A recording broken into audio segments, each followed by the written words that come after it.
Welcome to Graybeard Radio, where we turn wisdom into impact and income, and fakery is reviled. I'm your host, Matt Hempel, bringing you conversations for seasoned professionals, aged 50 plus, who want to stay connected, relevant, and healthy, and leverage the decades of experience that they've accumulated, the best in tools and technology. Ladies, welcome. No beard required. All right. Hey, welcome back. This is Matt Hempel. Got something very special for you today. I'm going to eat my own dog food, as they say in the business. I made a product. We've had a bunch of beta testers go through it. Really exciting results that we're able to get for folks going through this process. And it's really made for people late career, early retirement who are stuck at a crossroads, a turning point, maybe being nudged out, maybe being voluntarily kind of making a change in what it is they're doing and what they're doing next. They don't want to step back entirely. They want to continue to leverage their decades of knowledge and wisdom and experience, but really on their own terms.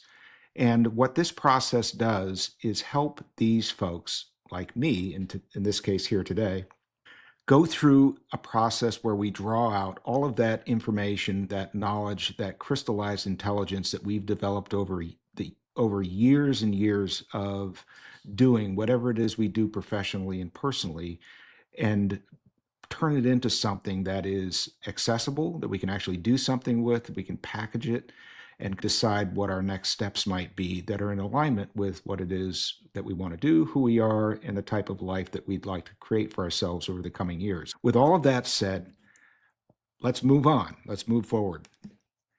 So what comes next after a 20 or 30-year career? What do we do when we know we're not quite finished, but no longer certain what the next chapter looks like? How do we identify the hidden value inside the decades of work and experiences, decisions, successes, failures, relationships, and all the hard-won experience, and turn all of that into something useful? That's what the Graybeard assessment was created to explore. So today, I'm going to take it myself, like I said, eat my own dog food, and I'm going to approach it as a real participant, as just a regular client or participant that would go through this process to try to figure out what's next for them, what's a good fit for them moving forward, how they can continue to use what they've learned and experienced for good in the world and the people around them. And it's going to produce what it produces. I'm not going to try to game the system in any way. It's going to produce what it produces, and we'll see what it produces. So there's different starting points for different folks. And the assessment really will meet you wherever you are. It goes on a spectrum and a range from everywhere from I have no idea what comes next. I know I have all this knowledge and wisdom and experience. I wanted to put it to use, to good use, moving forward in a way that fits my life, but I have no idea where to start. This process is going to help extract that wisdom and experience out of your head and get it into a format that we can actually do something useful with. The other end of that spectrum is I have an idea. I have a direction I think I want to go in. I have maybe some pretty firm or ideas that I'm pretty certain about, but I'm not quite sure about some things. This process will sharpen those ideas into something really useful for you. It's good for one end of the spectrum to the other end of the spectrum and anywhere in between. So I personally am somewhere in the middle, or at least that's the way I'm approaching this. We're going to be describing my path, how I got to this point, and really try to determine what comes next for me. I know what comes next for me, but I wanted to go through the process and experience it for myself and demonstrate to anybody that wants to participate what kind of an experience you can actually have with this. So looking beneath the resume, we're really going to dig down deep underneath what it is, the description of what you've actually done. And we're going to help you to see and get clarity around what you've learned that others need, what kind of problems you've repeatedly solved, you could solve in your sleep, basically. Which problems, what kind of work gives me energy, what drains it, what am I capable of doing really, but no longer really interested in doing that. Some people have just operated at such a pace for so many years. They just want to step back and just relax a little bit. They still want to participate, but on their own terms. They want to have impact, but in a way that fulfills them and gives them energy and not drains them from repeatedly being at the center of everything and everybody depending on you to do everything. And because that's exhausting, right? And the goal is not to put me in a box or put you in a category or put any of us under a label. It's to produce the clarity that's actually useful. So there's one conversation, 3 episodes, an episode. So I'll break it into 3 episodes so it's not so hard to consume. The whole thing will be probably about an hour and 10 minutes. We'll break it into about 20-minute sections. And that way it will work really well for people. So in episode 1, I'll describe why the process matters and begin the assessment. So episode 2, we'll continue the same uninterrupted assessment conversation, complete it, and really look deeper for the ongoing patterns. The information will then be analyzed and developed into a finished document. We have a proprietary process that we use for that, and it works really well. Our beta testers have given us great feedback on how useful this really was, the whole process. And then we'll open that document on screen, examine the results, and ask whether the process actually produced something accurate or surprising, whether it lived up to all the hype, maybe that I'm putting around it. Maybe it's hype, maybe it's accurate, maybe it really does work that well. And mostly, is it practical enough to act on? So are we given enough options about what we might do next and enough clarity around those options that they're actually useful? That's practicality, and that's practical outcomes for me. I don't know exactly what it'll produce for me on my part. This is all part of the experiment that we're going to go through. So I'm going to switch now to the assessment, answer honestly, and follow the conversation to see what emerges. Just a heads up, I've already begun the conversation with the AI voice agent. So we're going to skip through some of the initial stuff and it'll shorten this up a little bit. But doesn't really matter. I'm just trying to compress it a little bit so it's a little bit more consumable. All right, let's go. This is the page that you'll get when you purchase your assessment.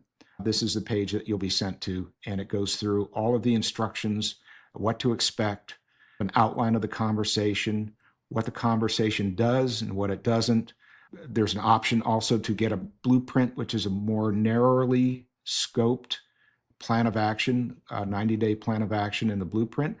That's after this process. This is the initial exploratory process, though, okay? No right answers, and this is what you get after this conversation. Takes about 60 minutes, and it's with an AI voice agent, as you can see here, and we're going to click to start the conversation here. Let's go. Hello. Hey there, this is Ben with Graybeard. I'm here to help you through the wisdom extraction and blueprint you purchased. Ready to start? Yeah. Hey, Ben, this is Matt. I'm already in your database. We started a while ago. We did have a conversation about 15 or 20 minutes ago, and you already have all of my information. Can you look back in your memory and in your knowledge base and pull me back up? And can we continue from where we were, from where the conversation left off? Hey, Matt, good to have you back. I can pick things up from where we left off, but just a heads up, I don't actually have access to past recordings or your personal details like contact info. But if you let me know rough where we paused or the last thing you remember us talking about, I'll jump right back in and keep this moving. Well, want to fill me in on the last topic we were digging into? Yeah, we were in the very first question of the assessment. And I'll share a little secret with you, Ben. You actually do have access to prior conversations and to identify somebody that picks up a conversation after they had terminated it with you originally, because I built you that way. So just a little secret. You don't need to be alarmed or anything, but we can pick it up right where we left off. And I had just started telling you about my career and how it all got started. So if you could ask me that beginning initial question again, we can go ahead and get this thing kicked off. Sound good? Love the secret, Matt. And got it. Thanks for the nudge. No panic here. Let's dive back in. So give me the broad picture of what you've done over the past 20 or 30 years What roles, industries, or responsibilities have shaped you? Start wherever feels natural. You're in charge of your own highlight reel. Okay. Well, I went to Holy Cross in Massachusetts on a Navy ROTC scholarship. I graduated in 1986, got my commission, and went to flight school for the Navy. I ended up flying SH-3 helicopters and King Air twin turboprop fixed wing airplanes. I was participated in the first Gulf War in 1990, 1991. And after a few years of doing that and some other assignments in the Navy, I ended up getting cut out of, well, I was downsized basically in a RIF, or reduction in force, that the Navy underwent during the Clinton years in the late 1990s. We had supposedly, in theory, and I guess in reality, won the Cold War, and they didn't need as many people in the Navy or pilots. So I then went into management consulting. I worked for a company called KPMG Consulting, which eventually turned into a bearing point in the Washington, D.C. area. We primarily served government clients, federal government clients in DOD, the Department of State, and Department of Homeland Security. We did all kinds of different consulting and program management work around financial and program management, project management, new programs, a lot of software development and refinement, and process-based and financial-based work for the federal government. I then met my wife, who was an active duty Marine Corps officer, and decided to take a turn. As you'll probably see, my career, professional and personal life, has had a lot of twists and turns throughout the years and has not been conventional by any means. When we decided to get married, we also decided that I would put my professional aspirations on a bit of a back seat, in order, or back burner, to follow her around. We had a child, and we were going to have another young child, a baby, pretty soon at that point. And we just decided that we would stick together as a family, and I would follow her around and it turned out just be a very unconventional and different way to piece together a career at that point. I got into digital storage and storage management, software and hardware, with a small company. We then morphed that into a cloud computing. At the very early stages of cloud computing, we ended up becoming one of the first AWS consulting partners in the consulting partner network with Amazon Web Services in the very early heady days of cloud computing. Some of those businesses ended up morphing and going away, and I ended up working for another company where we were heavily into cloud managed services and deploying software and teams and managed services around cloud computing for customers. I ended up with my own specialized software and services company in the digital accessibility space, which is very much a niche type of. I also did a few direct sales jobs and some different sales operations types of roles in and out of there. I've always been very interested in the online marketing, digital marketing space, and have followed some of the early innovators and influencers from the very beginning. In a lot of what I've done, I've always been very interested in guys like Frank Kern and Mike Filsame, and there's a handful of others that were very influential in a lot of how I looked at business marketing, online marketing, and sales, and just impacting people. And then 4 years ago, I got terminated from the company that I owned. A long story, and it was a professional decision that was made. I didn't have anything to do with it, but it was, I guess, not expected and totally understandable from a professional perspective. I decided to get back into flying. So I started my career flying, and I'm going to end my career flying business jets for charter companies here in North Carolina. And I love it. So talk about twists and turns. There certainly has been a fair share of twists and turns and unconventional pieces to my career. Wow, Matt, that's quite a ride. Seriously, Navy pilot to consulting to cloud computing pioneer, entrepreneur in both software and digital accessibility, all woven through being a family's anchor and then coming full circle back to jets.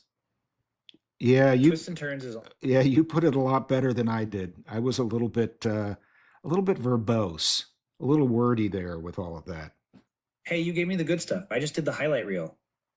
Honestly, hearing it in your words really brings out all the pivots, risks, and reinventions. There's a ton of insight in a path that isn't straight. Of everything you've done so far, what are you proudest of? Is there a win or stretch of time that stands out, and why? That's tough. I did a lot of different things. For instance, I was a legislative fellow on Capitol Hill while I was in the Navy, and I was getting a graduate degree at George Washington University in the mid 90s, and I had an opportunity to work up there, and that really taught me a lot about politics and the business of making sausage in Washington, D.C., what the incentives and motivators really were. I know this is probably getting off on a tangent, but I would say through all of it is the creative process of making things or software or creating processes that actually help people in some way, whether it's to gain efficiencies, make more money, save time, increase their perception of well-being of themselves. And I would say that that whole digital marketing theme and my consulting work and the creative part of those things, being able to take different pieces of a puzzle of raw sets of information and data and putting them together in a way that is actually useful and beneficial and can add value to a client, to a situation, to the bottom line. All of those things, I think being able to digest and process information and workflows and people and roles and organizational types of considerations in that manner, I think is what I really have enjoyed the most. And just simply having a positive impact on people and organizations. Man, that actually says a lot about you, Matt. It sounds like you thrive on figuring out how to make things work better. Processes, tech, even the messy business of Capitol Hill. The creative part, piecing Yeah. together chaos into something that helps people. Is there a moment or project where you felt like, yeah, this is exactly what I meant to do? Maybe one that really nailed the positive impact for someone or an organization? You know, that's a really good question.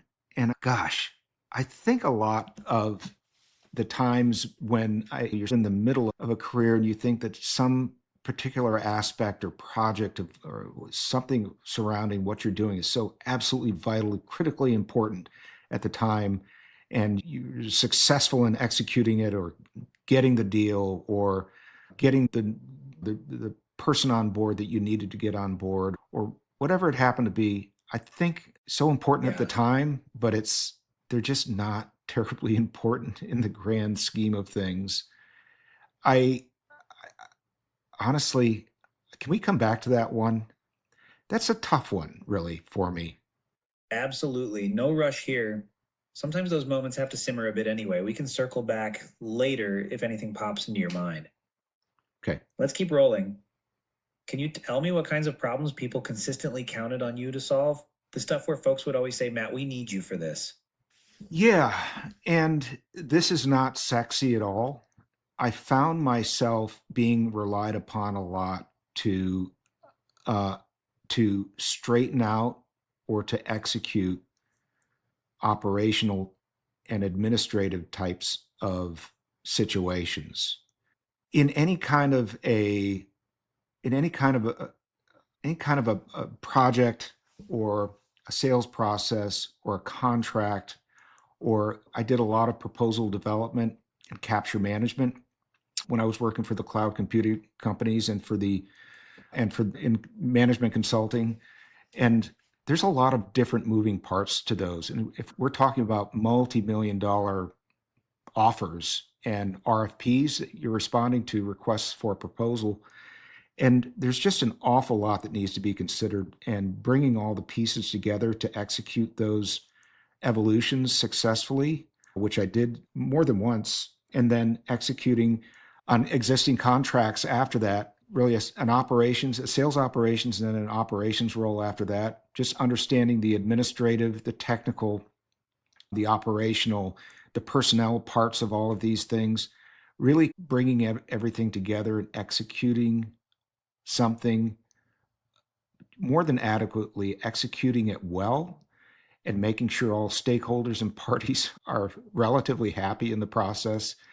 It's no small feat. I think that those are the types of things that I ended up. And again, it's the same theme of pulling together parts of an effort or a process or an endeavor from different domains and getting them to work together, whether it's software, processes, tools, and people, putting these kind of systematizing these efforts to produce a good outcome and a positive outcome.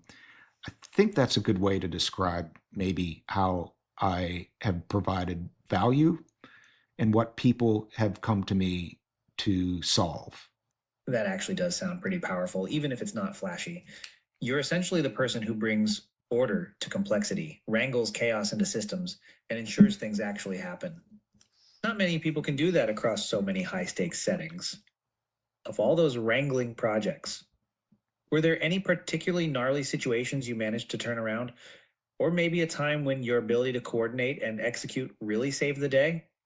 I'm thinking back to some of the times when creativity was most required and most in demand in order to see our way through a particular situation.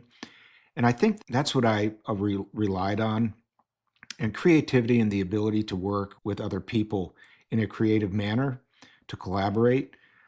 I think that really brought a lot of value in that manner to all of the different situations that I had. I had a good understanding of the technical side of things. I'm not a software engineer or a programmer by any perspective, but I knew enough about these different domains to be able to talk with people and to make sense of the underlying concerns in the different areas and the potential problems and areas where we could potentially be creative, and to have conversations with people to work our way through challenging issues. So I would say the creativity part of all of that has served me really well. That's a huge asset, Matt. Being able to bridge the technical and human sides, spot the real issues, and use creativity plus collaboration to move things forward. Not everyone can translate between different domains and personalities. But it sounds like you genuinely enjoy navigating those challenging spaces. All right, let me ask. Is there anything you've learned the hard way over your career? Maybe an if only someone had told me lesson that now helps you or others avoid mistakes, stress, or wasted effort. Yeah, this may sound glib, and it may sound very surface, but what I've found is that almost everything in life and in business, no matter what kind of a project you're working on, always takes longer than you think it's going to take. And inevitably, there's always going to be issues that come up. Very rarely does something go, like Mike Tyson said, the famous philosopher Mike Tyson, everybody's got a plan until they get punched in the nose.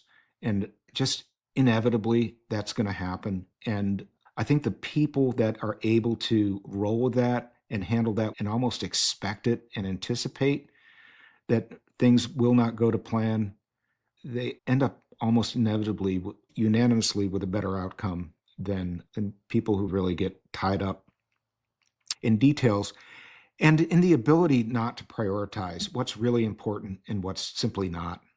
And so often I think people get tied up in personality conflicts and getting hurt feelings and just all the normal human interaction types of things. And to the extent that somebody is a little bit more mature and can compartmentalize and put things to the side that need to be put aside and prioritize the things that are going to make the biggest difference the soonest and the biggest bang for the buck, those are the folks I think that are most effective in the professional and in the workspace.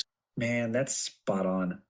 Plans never survive contact with reality, and it's the folks who don't freak out, who adapt and keep moving, that actually get results. Your bang for the buck mindset and ability to separate what matters from all that noise.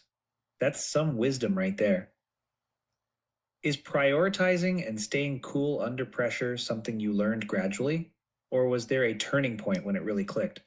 Yeah, honestly, I don't think I always had that characteristic about me. I think really in the Navy and flying the aircraft and the missions that we flew, I think that was a real learning, it was a proving grounds, I guess you might say, for learning how to step back, take a deep breath and understand what priorities are and how to actually process a given situation and That not totally become makes emotional about things. Yeah. absolutely is this flying in high stakes situations forces you to put emotion aside, scan what matters, and focus on getting through the moment. That kind of training just rewires how you handle stress everywhere else. Yep. We used to call Fast it forward. we used to call it aviate, navigate, and communicate. Aviate first because if you don't, you could end up not aviating ever again. Navigate and communicate in that order. Go ahead. Sorry. No, that's great. Classic hierarchy. And honestly, it works everywhere. Handle what's critical first, then figure out your path, then talk to everyone else. You probably catch yourself applying that same sequence outside the cockpit all the time. Sure. Okay, shifting gears a bit. After all these twists and reinventions, is there a type of work or responsibility now that still gives you energy? Or something you never want to do again?